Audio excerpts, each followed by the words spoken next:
আমরা কয়েকবার বাস্তুচ্যুত হয়েছি। প্রথমবার আমরা আশ্রয় নিতে যাই আল শাতির একটি স্কুলে। সেখানে ইসরায়েলিরা আমাদের 4 দিন অবরুদ্ধ করে রাখে। এরপর আমরা যাই খান ইউনিসে। তখন তারা খান ইউনিস খালি করতে বলে। তারপর আমরা যাই রাফায়। পরে রাফাও খালি করতে বলা হয়। তারপর যাই দেইর আল বালায়। এরপর যুদ্ধবিরতি হলে আমরা আমাদের জায়গায় ফিরে আসি। সরে যাবার নির্দেশ আসার পর আমরা এক কাপড়ে ঘর ছেড়ে বেরিয়ে পেছনের ব্লকের প্রতিবেশীদের কাছে যাই। তারা আমাদের আশ্রয় দেয়। এরপর ঠিক সেখানেই হামলা হয়। পরে আমরা আবার ফিরে আসি। আমরা এক জায়গা থেকে আরেক জায়গায় বহুবার ঘুরেছি। যুদ্ধ, বাস্তুচ্যুতি, দুর্ভিক্ষ আর শিশুদের খাবার কষ্টে সেই দিনগুলোতে আমরা আর ফিরতে চাই না।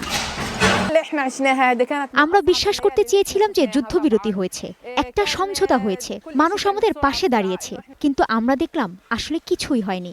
আমরা আজও ঘর হারা হচ্ছি। গাজার মানুষ একটা বিষয়কেই সবচেয়ে বেশি ভয় পায়, তা হলো আবার ঘর হারানো, আবারও যুদ্ধ শুরু হওয়া। আমরা যুদ্ধবিরতির মধ্যেই তো আছি, তাহলে হঠাৎ করে কেন আমাদের উচ্ছেদের নির্দেশ আসে?